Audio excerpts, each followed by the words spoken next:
Hi, I'm Dr. Laura Anderson, and I am the president of Common Cord Psychology Services. One of my areas of specialization and something I'm really passionate about is third culture kids and raising third culture kids in expatriate settings. Common Cord is actually the name of the place where two circles intersect, and that really wasn't by accident because it's something that I care deeply about and have been able to experience myself.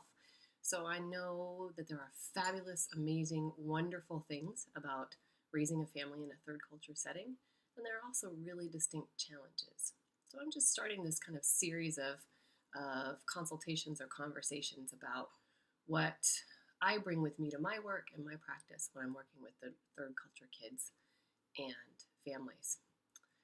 Approach everything really strength based. So to start off, there are just, as I said, there are wonderful, wonderful things about living in expatriate life and raising kids who have the option, the opportunity to meet up with people from 70 different countries at school and people who've traveled and who are open-minded and who live outside the box and are fluid and available and thinking and boundary pushing in a hopefully in a healthy and gentle way. And there's a lot of beautiful things. There's people from all over the place who bring their perspectives to our tables in our homes when we're living internationally, to the school classrooms when our kids are in international schools, and to our communities when we're in those as well. So there's a lot of great reason to choose to enter the lifestyle of third culture parenting or to remain in it once you're in it. I know there's a wide range of choice, a wide range of in degree of choice for people who are in this life. So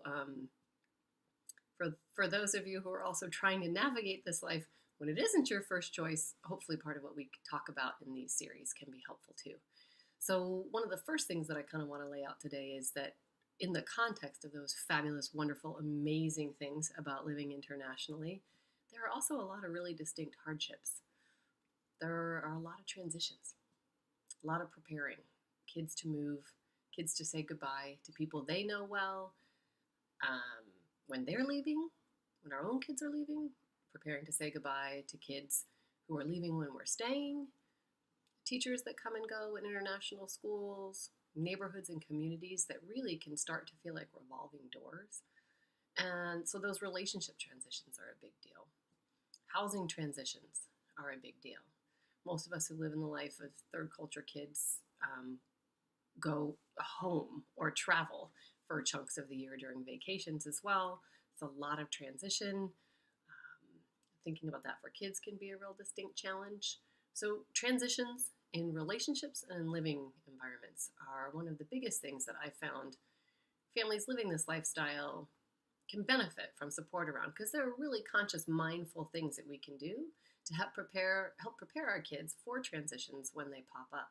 And your kids need different types of preparation at different ages, right? There's developmentally appropriate ways to help kids figure out what moving means or how to get ready for the next move, how to plan to not have a plan in a way, how to plan to recreate a new plan for your family. So transitions is a big piece of how I support families in this life and parents in this life thinking about their kids. The other cornerstone point that I'll make today is that to prep for transitions, to prepare your children for transitions, to think about setting your children up for success, you also have to be aware of what transitioning means for you as a parent in a household. What comes up for you when it's time to move? Do you like the novelty? Do you seek the newness? Are you excited about unknowns and forging off into them on a giant adventure? Or do you really need to know what it'll look like, where you'll be, what opportunities will surround you, what will your schedule be like, how many other people are there that are familiar to you from before? Are you a routines person and a comfort in routines person? And maybe you're a balance of both. And even that insight can be really super helpful. So as I start working with expatriate families, part of what we're doing is always thinking about meeting the needs of our kids through the lens of trying to figure out what's going to work best for them. But we can't really do that at our best until we're pretty clear what works for us too.